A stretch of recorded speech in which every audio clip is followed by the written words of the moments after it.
Hello students, देखिए electrical property को हम डिस्कस करने वाले हैं। तो आप देखिए इलेक्ट्रिकल प्रॉपर्टी जो होती है कोलाइडल सॉल्यूशंस की, वो किस तरीके से अफेक्टेड होती है। होती क्या है, जो स्टेबिलिटी होती है कोलाइडल पार्टिकल्स की, कोलाइडल सोल्स की, stability of colloidal solutions depends upon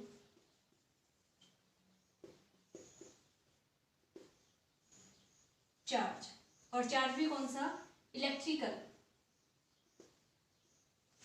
जो इलेक्ट्रिकल चार्ज होता है वो इनकी स्टेबिलिटी को, जो इनकी जो स्टेबिलिटी होती है उसके पीछे जो इलेक्ट्रिकल चार्ज है इसका हाथ होता है। क्यों, जितने भी पार्टिकल्स होते हैं, अगर देखो जैसे डिस्पर्जन फेज है, कोई भी कोलाइडल सॉल्यूशन लिया, उसमें अगर सेम टाइप के चार्ज के पार्टिकल प्रेजेंट है तो वो क्या करेंगे, एक दूसरे को रिपेल करेंगे। और रिपल्शन की वजह से क्या होता है, ये एक दूसरे से फार अवे रहेंगे। अगर मान लो इन दोनों के ऊपर सेम टाइप का चार्ज है तो ये क्या करेंगे, रिपेल करेंगे और एक दूसरे से फार अवे जाने की कोशिश करेंगे। तो इस वजह से इनकी जो स्टेबिलिटी है वो इंक्रीज हो जाती है, क्योंकि ये कभी भी क्लोज टुगेदर तो आएंगे ही नहीं, हमेशा एक दूसरे से रिपेल करने की वजह से क्या रहेंगे, दूर दूर ही रहेंगे। तो दूर रहेंगे तो स्टेबिलिटी बढ़ जाएगी अपने आप, कभी भी ये प्रेसिपिटेट आउट नहीं हो पाएंगे। इसमें एक चीज और है कि जो डिस्पर्जन फेज और डिस्पर्जन मीडियम, दो चीजों के बारे में बात करते हैं। अगर डिस्पर्जन फेज जो है उस पर मान लो कैसा भी चार्ज, आप पॉजिटिव या नेगेटिव कुछ भी कंसिडर कर सकते हैं, एक टाइप का चार्ज प्रेजेंट है तो सेम जो चार्ज है, सेम जो अमाउंट है उतने ही अमाउंट में अपोजिट चार्ज डिस्पर्जन मीडियम के ऊपर प्रेजेंट रहेगा। यानी अगर डिस्पर्जन फेज हमारा पॉजिटिवली चार्ज है तो जो हमारा डिस्पर्जन मीडियम होगा वो नेगेटिवली चार्ज होगा, और वो एक दूसरे को काउंटर बैलेंस कर रहे होते हैं। तो जो स्टेबिलिटी है वो इस तरीके से मेंटेन रहती है। जो डिस्पर्जन फेज के, यानी जो सोल्यूट पार्टिकल है, डिस्पर्जन फेज के जो पार्टिकल है वो कभी भी एक दूसरे के नियर अबाउट नहीं आएंगे, वो एक दूसरे को रिपेल करते रहेंगे। फॉर एग्जाम्पल, अगर मान लो मैंने यहाँ पे आर्सेनिक सल्फाइड का सॉल्यूशन ले लिया, AS2S3 होता है और ये जो है नेगेटिवली चार्ज होता है। तो जो ये तो मान लो था डिस्पर्जन फेज, तो यहाँ पे जो डिस्पर्जन मीडियम है वो मैं कंसिडर कर रही हूँ वाटर। ओके, अगर ये नेगेटिवली चार्ज है तो जो वाटर होगा वो पॉजिटिवली चार्ज रहेगा, यानी खुद से ही पॉजिटिवली चार्ज जो डिस्पर्जन मीडियम है उसकी तरह बिहेव करना स्टार्ट कर देगा। लेकिन अगर मैं यहाँ पे फॉर एग्जांपल कोई ऐसा एग्जांपल लेती हूँ जो पॉजिटिवली चार्ज हो, जिसमें डिस्पर्जन मीडियम और वाटर के अंदर ही अगर हम बना रहे हैं उसका सॉल्यूशन, तो वाटर जो है, जो डिस्पर्जन मीडियम रहेगा वो खुद से ही वहाँ नेगेटिवली चार्ज डिस्पर्जन मीडियम की तरह बिहेव करना स्टार्ट कर देगा। इस बात का ध्यान रखें। इनको दो पार्ट के अंदर क्लासीफाई किया गया है, negatively charge and positively charge. Negatively charge and positively charge, इसमें कुछ खास नहीं है, आपको बता दिया गया है चार्ज के बारे में। यहाँ पे कुछ एक एग्जांपल लिखे हुए हैं, बस आपको वो ध्यान में रखने हैं। तो देखिए नेगेटिवली चार्ज जितने भी मेटल पार्टिकल्स होते हैं, कॉपर है, सिल्वर है, गोल्ड है, इनके जो भी सोल बनेंगे वो किस नेचर के रहेंगे, नेगेटिवली चार्ज सोल्स रहेंगे वो। और मेटल सल्फाइड्स जो भी होती हैं, जैसे AS2S3 है, CDS है, ये सारे के सारे क्या रहेंगे, नेगेटिवली चार्ज रहेंगे। Starch, gum, gelatin, clay, charcoal, salicylic acid, sol, इन सब के जो सोल हैं वो भी नेगेटिवली चार्ज रहेंगे। एसिडिक डाइज जो हैं इनमें कॉन्गो रेड और इओसिन सॉल्यूशन जो है, ये दोनों के दोनों कैसे रहेंगे, जो एसिडिक डाइज होती हैं वो नेगेटिवली चार्ज कोलाइडल सोल का एग्जांपल होती है। जो पॉजिटिवली चार्ज होते हैं वो देखिए जितने भी मेटल हाइड्रोक्साइड हैं, जैसे FeOH होल थ्राइस है, AlOH होल थ्राइस है, इनके अलावा भी और दूसरे हाइड्रोक्साइड्स, मेटल हाइड्रोक्साइड्स प्रेजेंट रहते हैं, वो पॉजिटिवली चार्ज रहेंगे। जो हाइड्रेटेड मेटालिक ऑक्साइड्स होती हैं, जैसे Al2O3.XH2O है, इनके अलावा भी सोल प्रेजेंट होते हैं इस तरीके के मेटालिक ऑक्साइड्स, तो ये कैसे रहेंगे, पॉजिटिवली चार्ज। इनके अलावा जो मेटालिक ऑक्साइड्स होते हैं, ये तो हाइड्रेटेड थे, यहाँ पे मैं हाइड्रेटेड को कंसीडर नहीं कर रही हूँ, जैसे टाइटेनियम ऑक्साइड है, ये भी कैसा रहेगा, पॉजिटिवली चार्ज रहेगा। हीमोग्लोबिन, जो हमारे ब्लड के अंदर हीमोग्लोबिन प्रेजेंट रहता है, वो भी पॉजिटिवली चार्ज कोलाइडल सोल का एग्जांपल होता है। बेसिक डाइज जो होती हैं, मिथाइलिन ब्लू है या फिर पर्शियन ब्लू है, ये डाइज होती हैं, शायद आपने ये देखी ना हो, तो कोई बात नहीं, ये एग्जांपल्स आपको याद करने पड़ेंगे, पॉजिटिवली चार्ज होती है। लैब के अंदर आप कभी जाएंगे तो देख पाएंगे इन्हें। तो ये था इलेक्ट्रिकल प्रॉपर्टी, इनके अंदर जो पॉजिटिवली और नेगेटिवली चार्ज सोल्स होते हैं उनके बीच में हमने डिफ्रेंशिएट किया है। अब देखिए यहाँ पे आगे हम मान लो इसका सॉल्यूशन बना रहे हैं, मैं मिटा देती हूँ एक बार। अब हम यहाँ पे एक बार सॉल्यूशन बनाएंगे, इलेक्ट्रिकल प्रॉपर्टी को ही डिस्कस कर रहे हैं। देखिए जो AgNO3 है इसको Ki के साथ रिएक्ट करवाया तो क्या बनेगा यहाँ पे AgI प्लस KNO3। सीधी सी बात तो यही है कि यही बनना चाहिए। हम कोलाइडल सॉल्ट बनाना चाहते हैं, AgNO3 लिया और किसके साथ रिएक्ट करवाया Ki के साथ में, तो हमारा सॉल्यूशन जो है वो क्या किस में कन्वर्ट हो गया, प्रोडक्ट AgI और KNO3। अगर कंडीशन यहाँ पे ये है, अगर मैंने Ki जो है वो एक्सिस के अंदर ले लिया, किस में ले लिया, एक्सिस के अंदर, तो उस टाइम पे क्या होगा, जो AgI है इसके साथ में जो I नेगेटिव होंगे, जितने भी I नेगेटिव होंगे वो जाके इसे सराउंड करना शुरू कर देंगे, यानी ये इस तरीके से लिखा जाएगा फिर। ओके, यानी अगर Ki मैंने एक्सिस के अंदर ले लिया तो ये कौन से आयन देगा, K पॉजिटिव और I नेगेटिव देगा। तो जो I नेगेटिव है वो इस AgI को जाके सराउंड कर लेंगे कंप्लीटली, और जो K पॉजिटिव है ये as a counter ion present रहेगा, जाएगा कहीं भी नहीं, ये as a counter ion present रहेगा। सेम सॉल्यूशन अगर हम बना रहे हैं, ओके, अगर हम सेम सॉल्यूशन बना रहे हैं लेकिन मैंने क्या किया, AgNO3 को एक्सिस के अंदर ले लिया, किसको एक्सिस में लिया है इस बार, AgNO3 को, तब देखिए क्या होगा, जो AgI बना, अब बनना तो AgI ही है, इन दोनों को एक करवाएंगे तो यही बनेगा, लेकिन अब जो काउंटर आयन इसे सराउंड करेंगे वो कौन से होंगे, Ag पॉजिटिव, Ag पॉजिटिव। तो इस तरीके से नेगेटिवली चार्ज और ये पॉजिटिवली चार्ज बन जाएगा।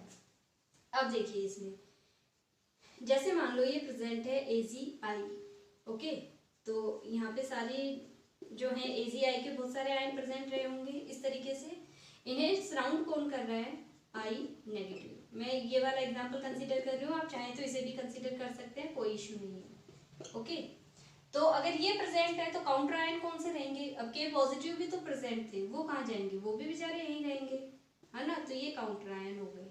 ओके, आप ऐसे ना बनाना चाहें तो ऐसे भी बना सकते हैं इसे, ये AgI जो हमने कंसीडर किया हुआ था वो इस तरीके से भी बना के दिखाया हुआ होगा, ये नेगेटिवली चार्ज और I नेगेटिव क्या कर रहा है, इसे सराउंड कर दे रहा है। अगर I नेगेटिव इसे सराउंड कर रहा है तो K पॉजिटिव क्या करेंगे, K पॉजिटिव भी तो यहाँ कॉर्नर में इसके पास ही रहेंगे, ये कहाँ जाएंगे, काउंटर आयन है, ये भी इसके सराउंडिंग में इसी तरीके से प्रेजेंट रहेंगे, है ना। तो इस तरीके से जो हमारे कोलाइडल जो पार्टिकल होते हैं आइदर नेगेटिवली चार्ज और पॉजिटिवली चार्ज, वो फॉर्म होते हैं। अब यहाँ पे हमने ये एग्जांपल कंसीडर किया है, इसके अंदर देखिए ये जो लेयर होती है ये होती है हमारी फिक्स लेयर, फिक्स लेयर, ठीक है, और ये जो लेयर है ये होती है डिफ्यूज लेयर, डिफ्यूज लेयर, या फिर हम क्या बोलते हैं इसे, mobile, mobile layer, diffuse layer या फिर मोबाइल लेयर।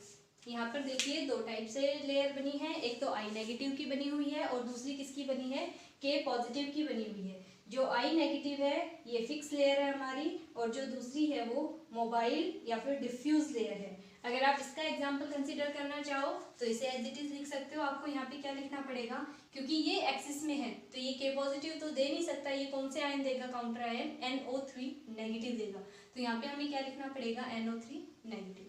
आपकी चॉइस है, दोनों लिखो, दोनों लिख दो, एक लिखना चाहो आप इनमें से कोई, कम से कम एक एग्जाम्पल जरूर आपको लिखना पड़ेगा। अब देखिए जो डिफरेंस है यहाँ पर, the difference in between fix layer and mobile layer, the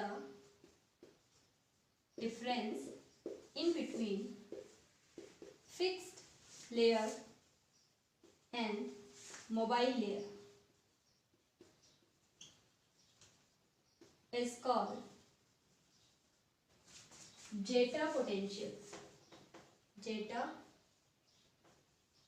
potential क्या कहलाता है, ये जेटा पोटेंशियल के नाम से जाना जाता है, या फिर इसे electrical diffuse Helmholtz electrical double layer के नाम से भी जाना जाता है।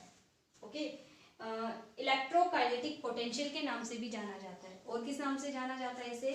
इलेक्ट्रोकाइनेटिक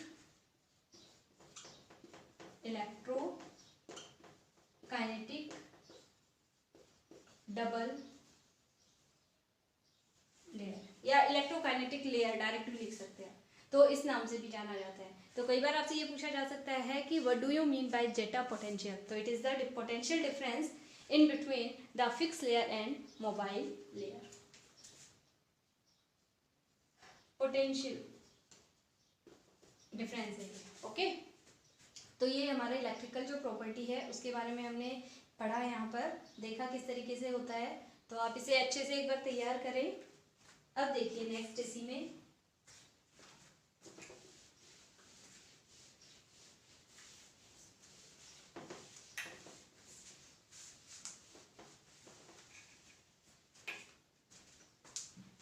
नेक्स्ट जो टॉपिक है वो है आपका इलेक्ट्रोफोरेसिस। इलेक्ट्रोफोरेसिस या फिर इसे जाना जाता है कैटाफोरेसिस, इन दोनों नाम से जाना जाता है। इलेक्ट्रोफोरेसिस और कैटाफोरेसिस होता क्या है? ये the moment of colloidal particle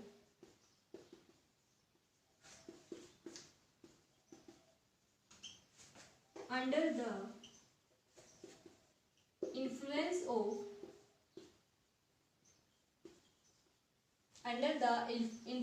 of electric field. Electric field के इन्फ्लुएंस में जब कोलाइडल पार्टिकल मूव करना स्टार्ट करते हैं तो उसे किस नाम से जाना जाता है? इलेक्ट्रोफोरेसिस या फिर कैटाफोरेसिस के नाम से जाना जाता है। ठीक है, इसके लिए देखिए इसकी इंपॉर्टेंस क्या है अभी बता देते हैं। जो इलेक्ट्रिकल चार्ज है, कोलाइडल पार्टिकल के ऊपर चार्ज प्रेजेंट होता है, ये इलेक्ट्रोफोरेसिस जो है ये कंफर्म करवाता है। ओके, देखिए यहाँ पर एक यू शेप ट्यूब ले रही हूँ मैं, ओके, और इसके अंदर मैंने सॉल्यूशन फिल किया हुआ है। ओके, अब देखिए इसके अंदर इलेक्ट्रोड भी लगा देते हैं, है ना। यहाँ पे इलेक्ट्रोड लगाए हुए हैं और ये मैं कनेक्ट कर देती हूँ यहाँ इसे बैटरी से इस तरीके से। ये पॉजिटिवली चार्ज टर्मिनल, ये नेगेटिव टर्मिनल। इसके अंदर जो पार्टिकल है कोलाइडल पार्टिकल, डिस्पर्जन फेज और डिस्पर्जन मीडियम, दोनों चीजें प्रेजेंट रही होंगी, डिस्पर्जन फेज भी और डिस्पर्जन मीडियम भी। अब देखिए क्या होगा कि जब तक इसके अंदर इलेक्ट्रिक फील्ड हम अप्लाई नहीं कर रहे हैं, इसके अंदर कोई चेंजमेंट नहीं होगा। कोलाइडल जो पार्टिकल्स हैं वो एज इट इज पूरे के अंदर प्रेजेंट रहेंगे, उनका कोई मूवमेंट नहीं हो रहा, कुछ भी नहीं हो रहा। जैसे ही हम इलेक्ट्रिक फील्ड अप्लाई करेंगे इसके ऊपर तो क्या होगा, यहाँ पर जो कोलाइडल पार्टिकल प्रेजेंट हैं, अगर मान लो मैंने लिया है, अगर As2S3 का ले रखा है तो ये कैसा होता है, नेगेटिवली चार्ज होता है। तो जैसे ही इलेक्ट्रिक फील्ड अप्लाई करेंगे ये सारे कोलाइडल पार्टिकल तुरंत क्या करेंगे, अपोजिटली चार्ज जो इलेक्ट्रोड है उसकी तरफ मूव कर जाएंगे, यानी पॉजिटिव टर्मिनल की साइड मूव करेंगे। ठीक है, और इस तरीके से यहाँ जाके सारे के सारे एक्यूमुलेट हो जाएंगे, पूरे सॉल्यूशन में से ये गायब हो जाएंगे और क्या होगा, सारे के सारे यहाँ आके एक्यूमुलेट होना स्टार्ट कर देंगे। ओके, अब देखिए बेटा जो इलेक्ट्रोफोरेसिस से ही कंप्लीट हो गया है, तो आप इसका जो डायग्राम है ये बनाना पड़ेगा आपको और डेफिनेशन अच्छे से ध्यान में रखें। इसके साथ साथ इसका इम्पोर्टेंस भी कि जो इलेक्ट्रिकल चार्ज है उसको फाइंड आउट करवाने में हेल्प करवाता है, क्योंकि जो इनका मूवमेंट होता है इन पार्टिकल्स का, कौन से चार्ज इलेक्ट्रोड की तरफ ये मूव करेंगे, यही हेल्प करवाता है कि जो हमारा इसके अंदर जो भी सॉल्यूशन फिल किया हुआ है वो किस तरीके के, किस नेचर का होगा, पॉजिटिवली चार्ज है या फिर नेगेटिवली चार्ज है। इसके बाद एक और टॉपिक है लास्ट छोटा सा, इलेक्ट्रो ऑस्मोसिस। ऑस्मोसिस प्रोसेस हमने पढ़ी हुई है, ऑस्मोसिस को कंप्लीट देखा, सेकंड यूनिट के अंदर कंप्लीट डिस्कस किया था। अब यहाँ पे इलेक्ट्रो ऑस्मोसिस के बारे में बात कर रहे हैं। देखिए जो इलेक्ट्रो ऑस्मोसिस होता है इसके अंदर क्या है, इलेक्ट्रो वर्ड यूज किया है सिर्फ, ऑस्मोसिस प्रोसेस सेम वैसे की वैसी रहेगी, सिर्फ इलेक्ट्रिक फील्ड का इन्फ्लुएंस दिखाना है हमें यहाँ पे। तो यहाँ पर ये एक सेटअप बना रखा है, ये दोनों डिस्पर्जन मीडियम है और जो सेंटर है उसके अंदर मैंने डिस्पर्जन फेज जो होता है, जो हमारा कोलाइडल सॉल्यूशन है वो फिल किया हुआ है। अब इलेक्ट्रोऑस्मोसिस के अंदर देखिए, यहाँ पर जो मूवमेंट है सिर्फ जो डिस्पर्जन मीडियम है उसका मूवमेंट पॉसिबल होगा एसपीएम मेम्ब्रेन के थ्रू। एसपीएम क्या होता है? Semi permeable membrane. यहाँ पे और यहाँ पे सेमी परमेबल मेम्ब्रेन लगा रखी है, बीच के अंदर हमने कोलाइडल सॉल्यूशन जो है वो फिल कर रखा है और यहाँ पर वाटर फिल्ड है, ठीक है।